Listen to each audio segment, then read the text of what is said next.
মনের মধ্যে ইচ্ছে থাকলেই উপায় হয়, আর মানুষ চাইলে সব অসাধ্য সাধন করতে পারেন। তারই প্রমাণ এই মহিলা। গৃহ শিক্ষিকতা করে উপার্জিত সামান্য আয় দিয়ে আদিবাসী সমাজের দুস্থ গরিব অসহায় ছেলেমেয়েদের পাশে দাঁড়ানোর জন্য সম্মানিত হলেন বীরভূমের আদিবাসী পরিবারের কন্যা সুজাতা হাঁসদা। কথালোক সাহিত্য সাংস্কৃতিক পক্ষ থেকে তাকে অ্যাওয়ার্ড প্রদান করা হয়েছে। এই সম্মান গ্রহণ করে কলকাতা থেকে ফিরে আসার পর তাকে এলাকাবাসী ফুল, মিষ্টি ও উত্তরীয় দিয়ে উষ্ণ সংবর্ধনা জানান।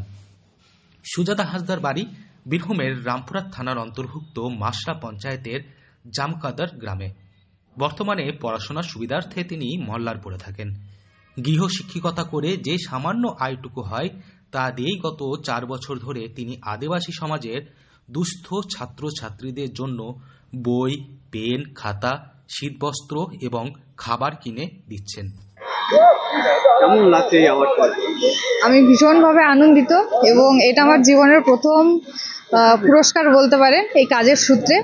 তো ওখান থেকে পুরস্কার পেয়ে যেটা ওদের সংস্থা ছিল কথালোক সাহিত্য সংস্কৃতি, সেখান থেকে পুরস্কার পেয়ে আমি খুবই আনন্দিত এবং গর্বিত।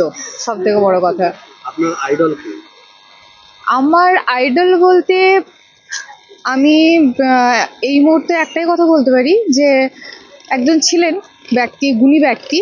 তো উনি প্রয়াত হয়েছেন কয়েক বছর হয়েছে, দেবেশ কুমার গোস্বামী।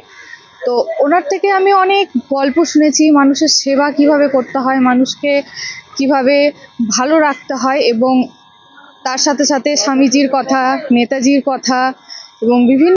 এছাড়াও আদিবাসী মহিলাদের স্বাস্থ্য সচেতনতার জন্য স্যানিটারি ন্যাপকিন এবং প্রয়োজনীয় ওষুধ বিতরণ করেন তিনি।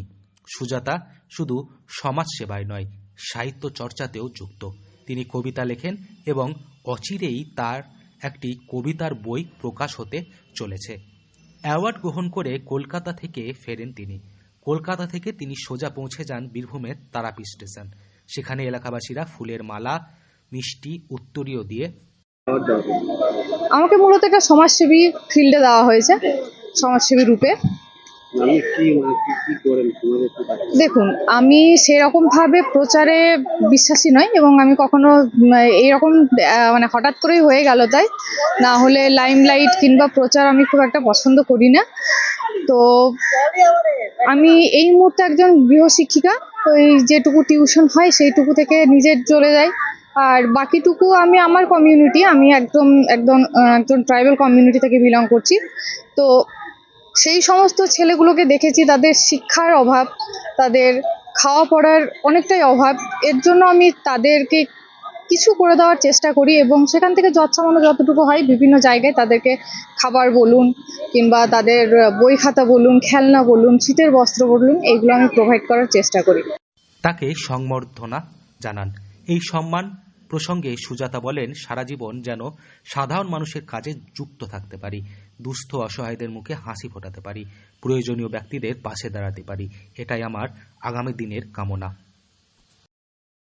বীরভূম থেকে সৌভিক রায় রিপোর্ট, লোকাল 18 বাংলা।